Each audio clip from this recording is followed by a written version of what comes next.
Now we're down to the last and final way to write an equation. And this is when we write an equation when we're given 2 points. Remember, if that is the case, then we have 2 formulas that we have to do. First, we have to find the slope because we don't have a slope. And then we're going to use the point slope formula to finish off and write the equation. So let's look at an example. Let's say that we are given the points 2, 2, and -4 and 4. So first things first, let's label our points. Again, this is x1, y1. This is x2, y2, because this is our first set of points and this is our second set of points. Now be careful of the formula because the formula starts with y2, not with x, but with y2. So our y2 would be 4 minus, because that's a part of the formula, y1, which is 2, over x2, which is a -4, minus x1, which is 2. Then do the math. 4 minus 2, of course, is 2, over -4 minus 2 would give us a -6. We can reduce this down into a -1/3. So again, all that has given us is just our slope. That's all. So now to write the equation, we're going to take the slope and that first point and plug it into point slope formula. Remember, we only replace y1, m, and x1 when we're using point slope. So let's plug it in. Y minus y1, which is 2, equals m (-1/3) times x minus, instead of x1, we'll write 2. Then this is the fun part because this is now just the math. Split our equal sign down the middle. When we look on this side, we notice there's nothing we can do, so we're just bringing down y minus 2. When we look on the other side, we know we have to multiply. (-1/3) times x gives us a (-1/3) x.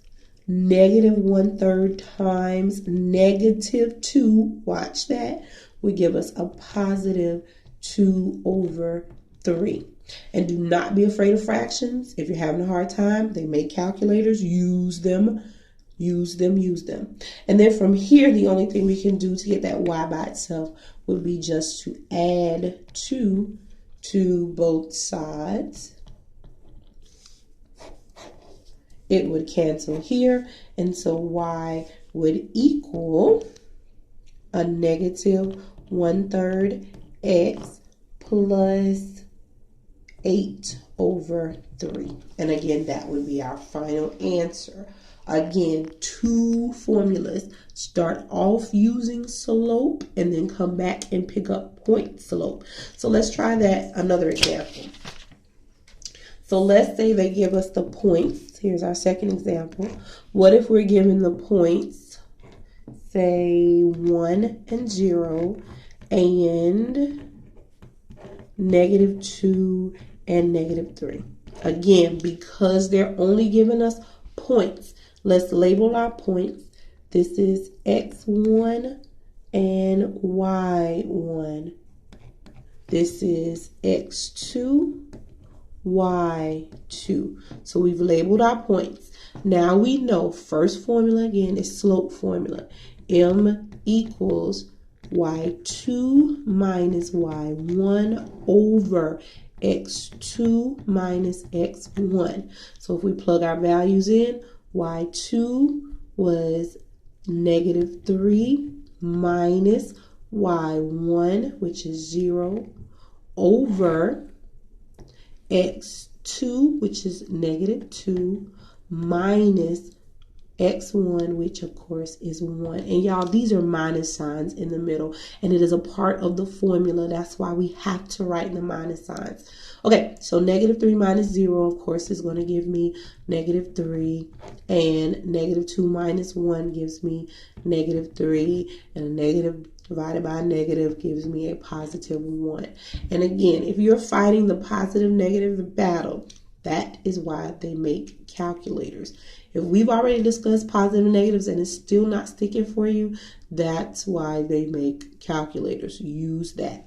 So again, all this has done is given me just my slope. My slope is just 1.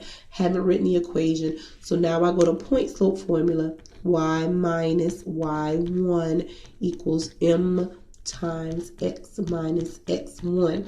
And again, the only thing I'm replacing in the formula, x1 m, I did it again, y1 m and x1. So now let me plug in my values. So I keep y minus because that is a part of the formula. Y1 was 0 equals m, which was 1, times x minus x1, which was also 1. Okay, split it. Love this part. Everybody should be doing this by now. Y minus 0. That's just going to give me y because 0 is not going to change anything. Equals, on this side, remember, multiply the 1 to the x. That gives me x. You know, the 1 is understood to be there. 1 times negative 1 will give me negative 1. So my final answer is just what it is. Y equals x minus 1 because there was nothing else I could do to the problem and I am all done. 2 formulas, can't stress that enough. Start off finding the slope, then go back and plug it into point slope to get your final answer.